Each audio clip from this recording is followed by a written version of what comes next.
Look, when Jay signed his contract, the big one was with Beyonce. Mm-hmm. When he signed that contract, the marriage contract, he got trophies. Now those trophies came rolling in, buddy. And the Grammy goes to Harry Styles. I don't want to embarrass this young lady, but she has more Grammys than everyone and never won Album of the Year. So even by your own metrics, that doesn't work.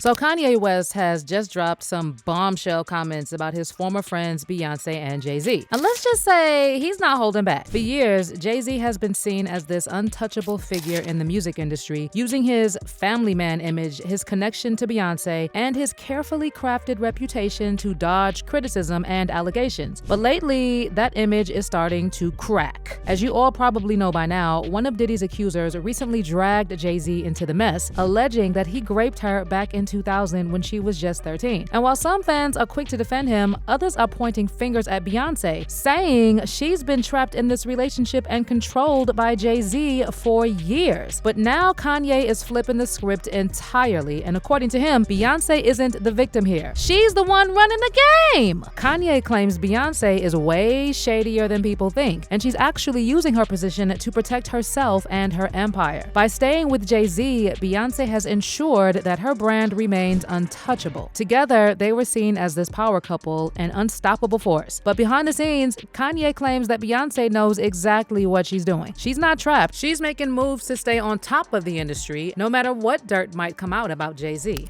they can control Jay Z and Beyonce, But not you, man. but they can't control me. Not You see, it you. ain't no name I won't name. Exactly. It's up. It looks like more people are starting to see Kanye West's perspective, especially when it comes to his claims about the shady side of the entertainment industry and its rumored ties to powerful institutions. And right at the heart of all this drama are Kanye's former close friends, Beyonce and Jay Z. Let's rewind and talk about Kanye and the Carters' relationship, because it's honestly wild how quickly Jay and Beyonce turned their backs on Kanye after years of claiming they were like family. So to give you some background, back around 2000, Kanye's production skills caught the attention of Rockefeller Records after he worked on a track for Beanie Sigel. Jay Z and Rockefeller co-founder Dame Dash were so impressed with Kanye's talent that he quickly became the go-to producer for the label. His work on Jay's 2001 album, The Blueprint, is still considered iconic and a major boost to Jay's career. But Kanye wasn't content with just producing. He wanted to rap. The problem was that major labels weren't feeling him because he didn't fit the gangsta image that was dominating hip-hop at the time. At first, even Jay Z was reluctant to sign him as an artist, but Dame Dash saw Kanye's potential and pushed Jay to make the move. Finally, in 2002, Rockefeller took a gamble and signed Kanye. The partnership led to some legendary moments, like their collaborative album, Watch the Throne. But after their tour wrapped up in 2012, things started to fall apart. Word on the street is that Kanye and Jay clashed over the album's creative direction. Jay reportedly wanted to use some of their tracks for his solo project, Magna Carta Holy Grail, but Kanye wasn't having it. He thought those tracks belonged to Watch the Throne, and tensions only grew from there. Things between Kanye and Jay got even messier when Kanye started dating Kim Kardashian. Kanye was determined to bring Kim into Jay and Beyonce's exclusive circle, but it was clear from the start that the Carters wanted nothing to do with the Kardashians. The snub became crystal clear when Jay and Beyonce skipped Kim and Kanye's lavish wedding in Italy. Their official excuse was that they were still dealing with the fallout from that infamous elevator incident between Solange and Jay at the Met Gala just weeks earlier. But Kanye took it personally. He felt Jay and Beyonce should have set their issues aside and supported him, especially since he thought of them as family. To Kanye, their absence wasn't just a scheduling conflict, but a betrayal. I was hurt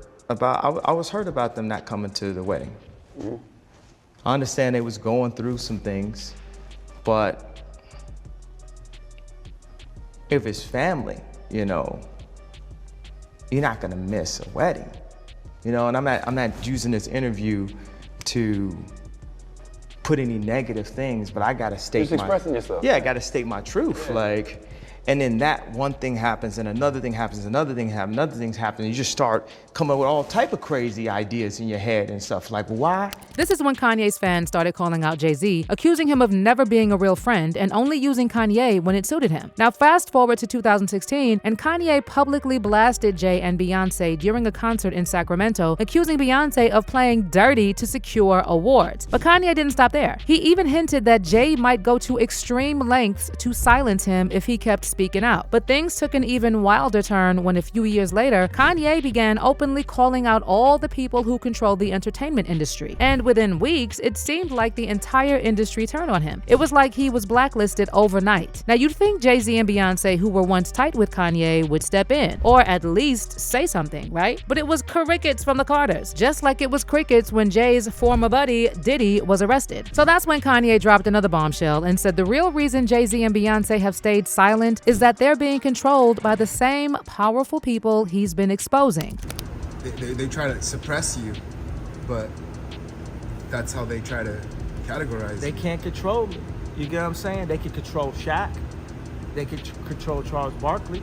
They can control LeBron James. They can control Jay Z and Beyonce. No, not you, man. But they can't control me. You No, see, it you. ain't no name I won't name. And as if all that drama wasn't wild enough, now there are some really dark accusations surfacing about Jay Z. And even though Jay and Beyonce are still showing a united front for the cameras, it's becoming pretty clear that their marriage isn't the picture-perfect fairy tale it once appeared to be. But trust Kanye to add even more fuel to the fire. In a recently surfaced clip from his 2022 interview with Candace Owens, Kanye claimed that Beyonce should have just let Jay cheat in peace because, according to him, Jay was gonna do it no matter what. He was telling you the code that now I'm being stupid. Like I'm giving you guys stupid stuff because this is how it works. Like in order for me to stay successful, I have to keep giving you stupid stuff. I just think Beyonce need to let him go get some pussy. Seriously.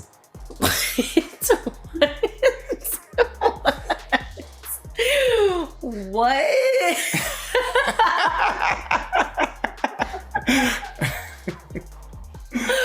He get go to the DR or something, like, you know what I mean? Like, What's that about though?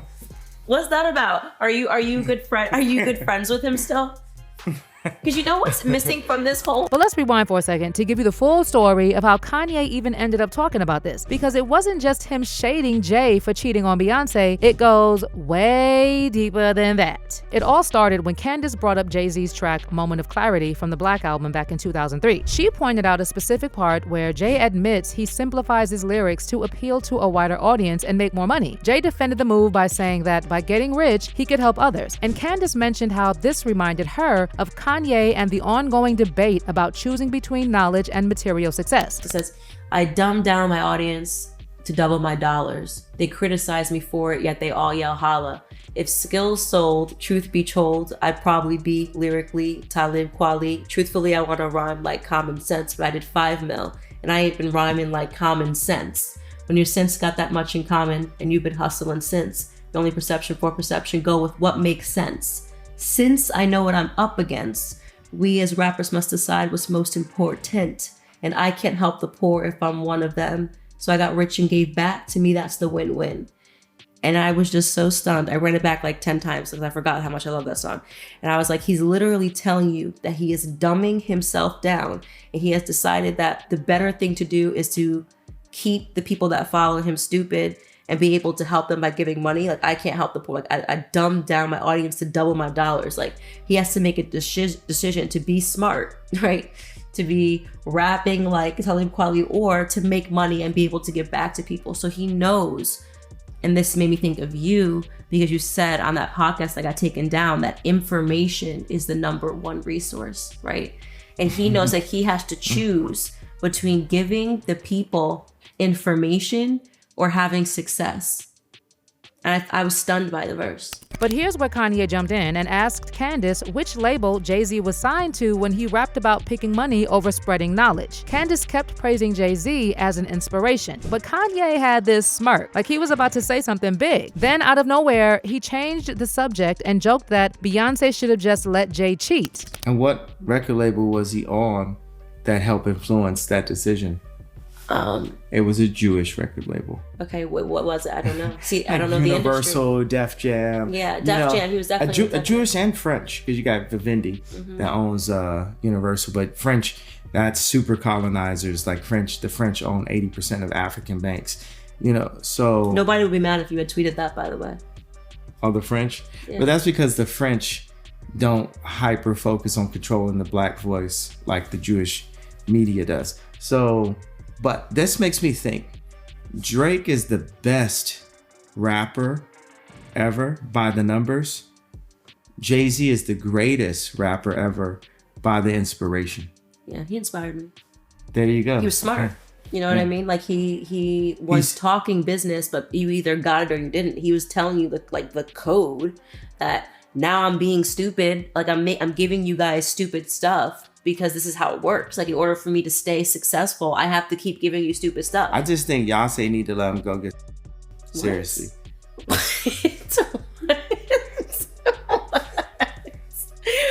What?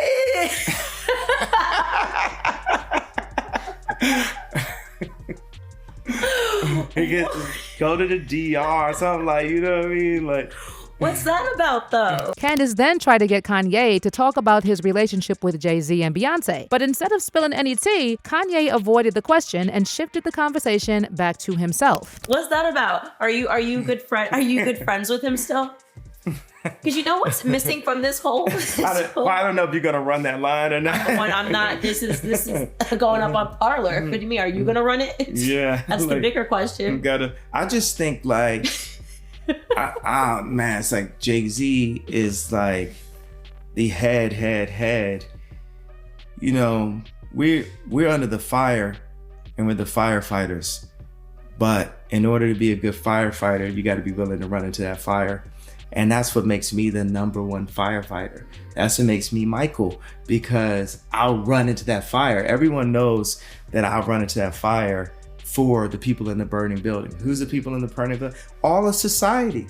Because blacks and rappers are the thought leaders. We're like everyone, people, you know, if you go to a college, people have different majors, but everyone majors in Drake at the college. It's very few people, even if they don't particularly seek to listen to him, everyone in the college knows the song. So that becomes then the information, a part of people's curriculum and DNA of the way we think. And what I've been saying is like the idea of free thought, the White Lives Matter t-shirt. It really seems like Kanye has something he wants to say about the Carters, but is holding back. And fans are starting to think the reason he's keeping quiet is because they might have tried to silence him, literally. Remember back in 2016 when Kanye went off on Jay Z and Beyonce during his Sacramento concert, accusing Beyonce of using blackmail to win big music awards? Well, just one day after the rant, Kanye was rushed to the hospital and placed on a 5150 involuntary psychiatric hold after an incident at his old personal trainer Harley Pasternak's house. And Pasternak is the same guy who later threatened to institutionalize Kanye again and send him back to Zombieland. One of a couple ways. First, you and I sit down and have a loving and open conversation, but you don't use cuss words. And everything that is discussed is based in fact, and not some crazy stuff that dumb friend of yours told you or you saw in a tweet. Second option, I have you institutionalized again, where they medicate the crap out of you and you go back to Zombieland forever. Play date with the kids just won't be the same. This is the way a Hollywood trainer was talking to me. By the way, there have been rumors for years about Beyonce and Jay Z buying awards and recognition. When you think about it, Beyonce hardly ever shows up to music awards unless she's either performing or accepting an award. And at the 2023 Grammys, she actually stood up to accept her award before her name was even announced. As we are witnessing history tonight, breaking the record for the most Grammy wins of all time.